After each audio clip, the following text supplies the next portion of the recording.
Okay, so I'm gonna wing this. Hopefully it comes out okay. I'm changing a string. I wanted to make a video of changing a string because people are afraid to break strings.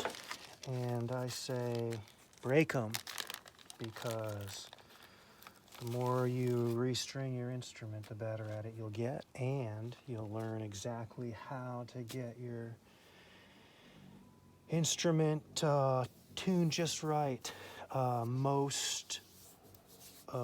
find sort of depending on the size of it and the playable string length, that there's certain optimal diameters based on the material you use, and all that information sort of comes out from experience. It doesn't come from being overly researched on the topic. You just do it a million times and you get it. So anyway, that's my thing on hair, and it's easy to get. So this is what happened. Played and played and played. Eventually, the string started to break. I'm trying to figure out where my window is here. There it is. I think that's it. I can't see. There we go. Okay.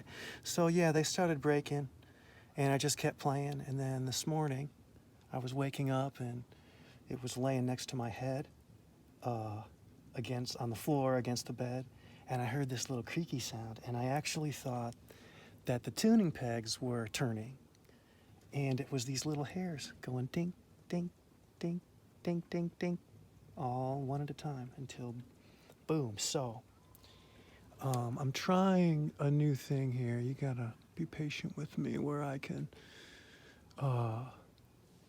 capture the whole instrument and do all the work. You guys are gonna be so patient if you watch this thing through. Killer. Taken individual filaments and spun them together. So now conventionally called UDMS strings, unidirectional multi-strand.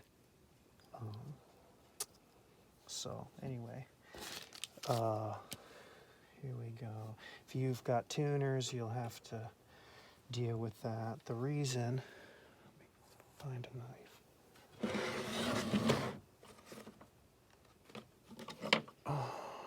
One of the things I do is I carry a lot of gear with me. So the reason I'm showing this is because this twist is really valuable. And it wouldn't hurt to have more than one video on YouTube about it. So I've got to count these up.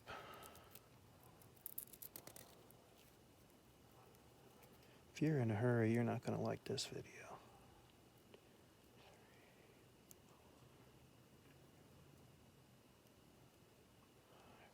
6, 7, 8, 9, 10, 11. I can do this. 13, 14, 16, 18, 21, 23. Okay. So we got 23 strings. I'm going back with the same material. If you change color, horsehair, you're gonna have to change the number of strings, usually because that black hair is thicker. So I'm gonna actually go a little thicker because I learned my lesson about the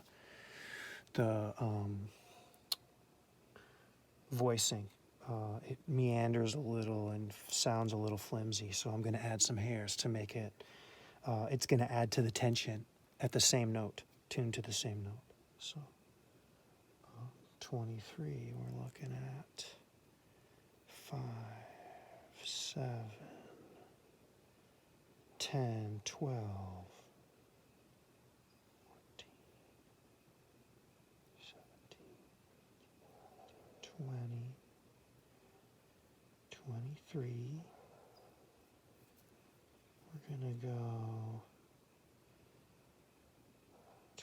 26, 27.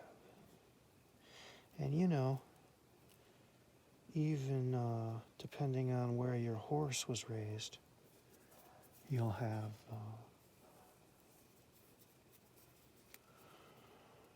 a little bit different thickness of hair. The cold weather makes the hair thicker, so I'm told.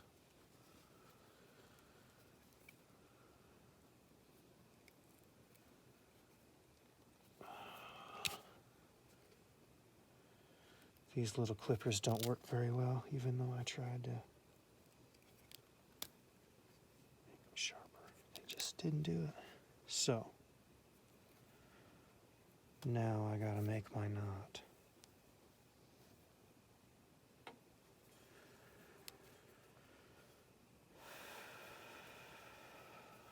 I just do a conventional knot. It doesn't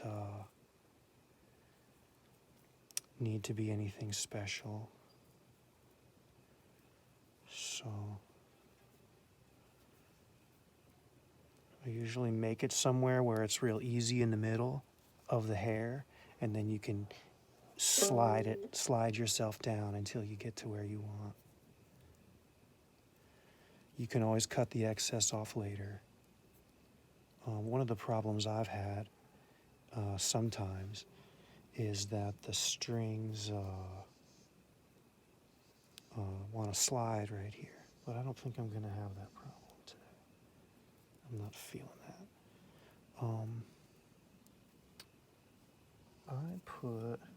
Because of this metal here, you can put a little file on that, on the back side, because sometimes right behind the knot, or in front of the knot, that's where you'll see the hairs break.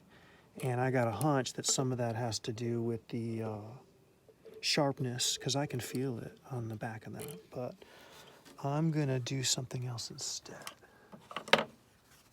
if I can find it. I'm going to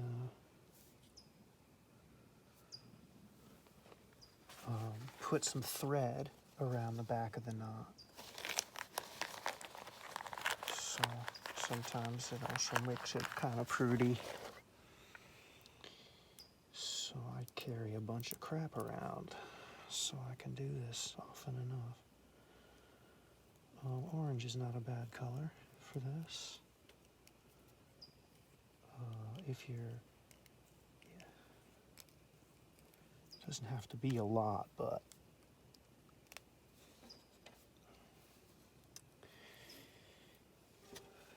so all I do is grab the knot here.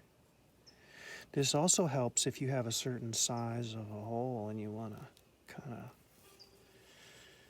keep it from sliding through, but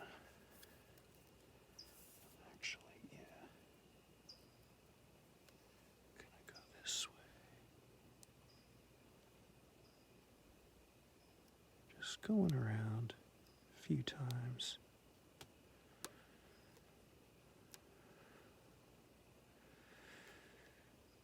I'm going to get this to be behind the, it's going to sit behind the groove on the back of this. And I'm not taking the threads off yet. Right, okay. One nice thing about these metal tuners, as much as they're kind of bulky, is that you can kind of open them and close them if you ever want to change majorly anything about your instrument. So now I'm going to do is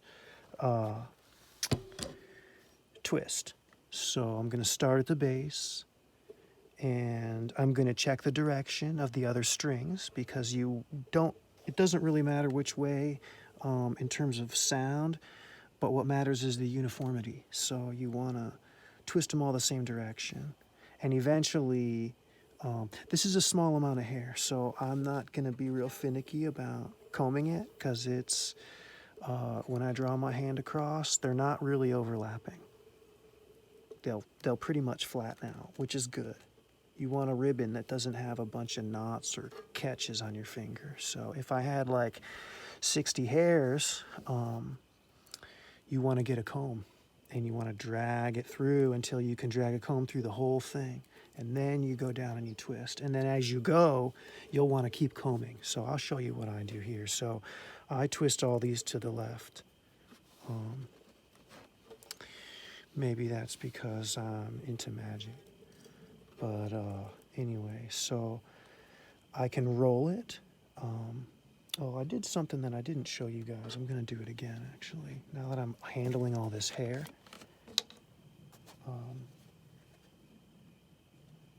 I'm going to clean my hands with some rubbing alcohol. Get all the oil off my fingers. You should do this.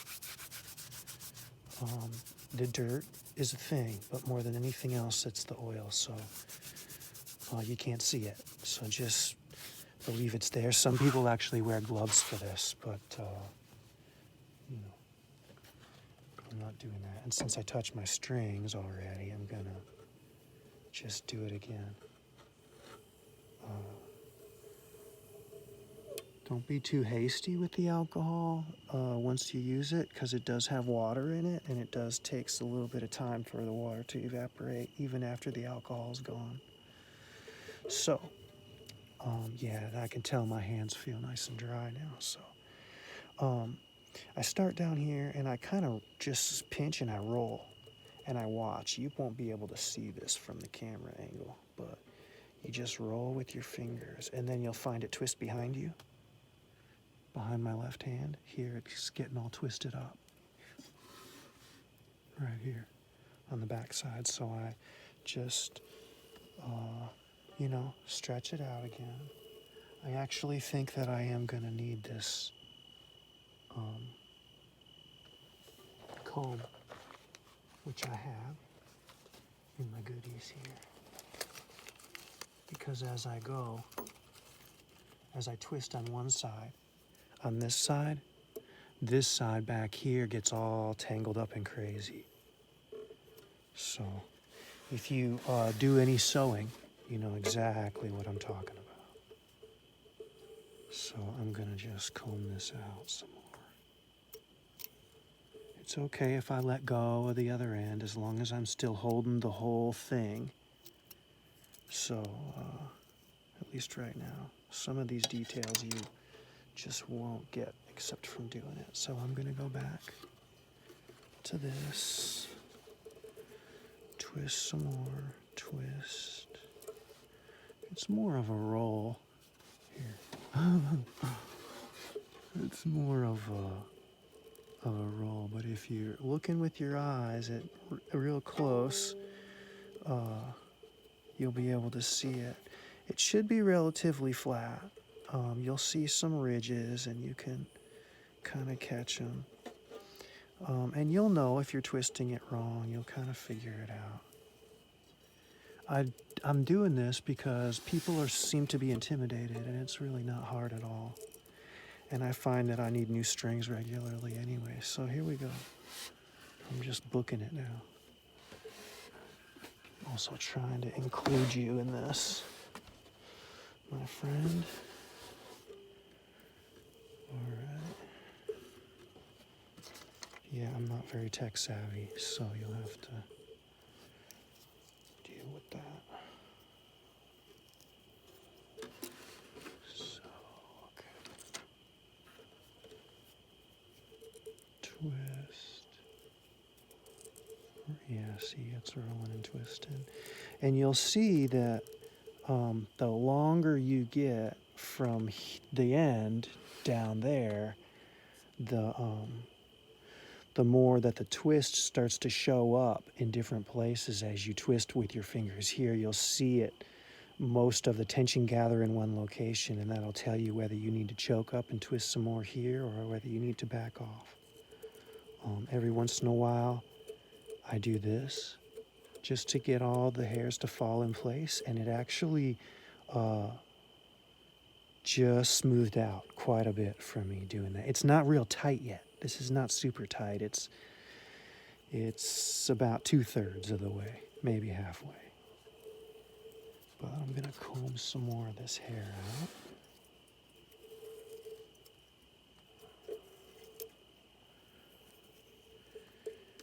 You know, if it's imperfect, you should just keep it on and play. That's what I say. If it looks funny or whatever, just keep it on and play. It's more important to play than it is to get it right or anything like that. So I'm gonna keep on going, and yeah, eventually I'm twisting to the left. I'm mostly rolling. As you can see, I'm not turning my wrist. Although there's a time for that, and you'll know. I think you'll know. So yeah, these hairs are a lot longer than what I need, but I'll show you what I do. Oops. I'll show you what I do. Grab it with my feet here. See, this is called the Barney Rubble. When you do this with your bowed lyre. I'm just gonna keep twisting well past my length that I need. And then I can trust my eyes even though the sun's going down. You probably want to do this under light though. And then once I get the whole thing, see, it's twisted. There's the very end of it. Now I'm gonna put it on my peg. I noticed this is a relevant thing too. Now you don't have to keep your string to be exactly in this groove while you're doing this, because you're gonna start a little loose. So I turn my peg like this. The way mine's built, if I go this way on the peg, I've got more room. If I go this way, I have more room on the top. So, come to think of it, I don't even know if I can remember right now which side I was on.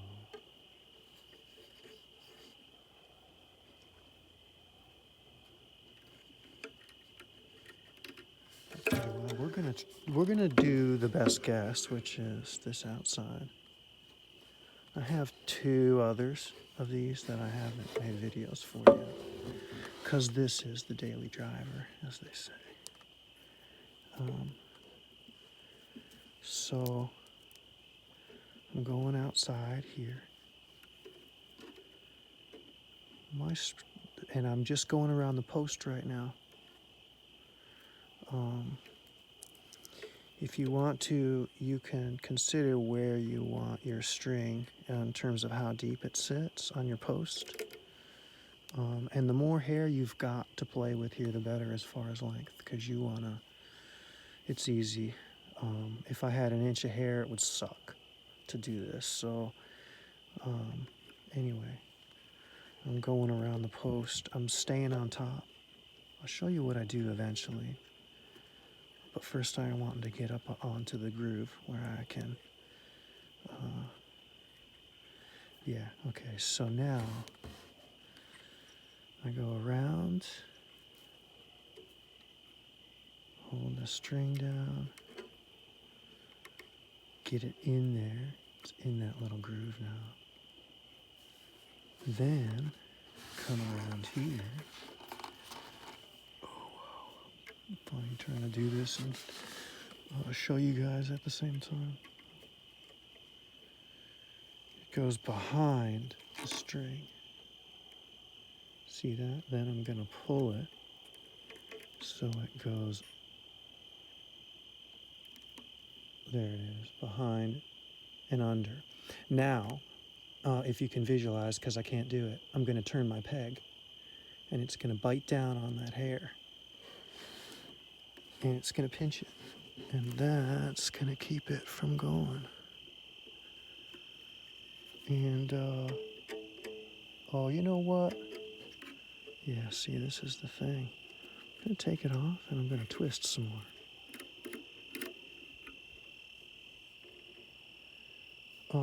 the more you, I'm going to just roll like this. The more you twist successfully without creating ripples, because eventually these twists, if I take the slack up, see it twist like that? You don't want that in your playable string, so you want to get as much twist as you can without that. I'm gonna, yeah, and you wanna twist evenly, so I'm gonna come down here at the other end, and I'll show you what I'm doing like that, and then I'm letting go. Because when I twist at the end down here, a lot of the tension only some of it gets displaced down there, but I'm actually trying right now to twist the whole string at once. So that's why I want to go back down there, because I want it to be even. Now the point of all this is that the more you twist, the more you have like a spring action. And that spring action allows you to really play with your tension to get more. And it also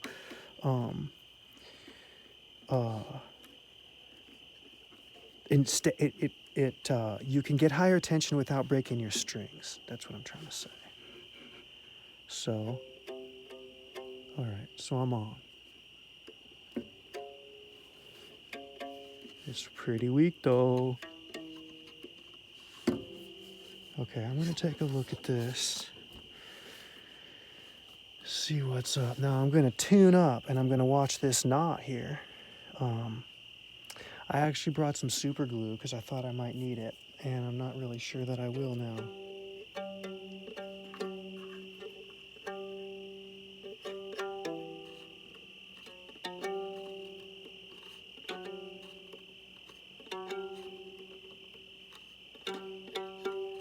So that's unison, but I'm doing fifths. So this is a fourth below this, and this is the string I just replaced.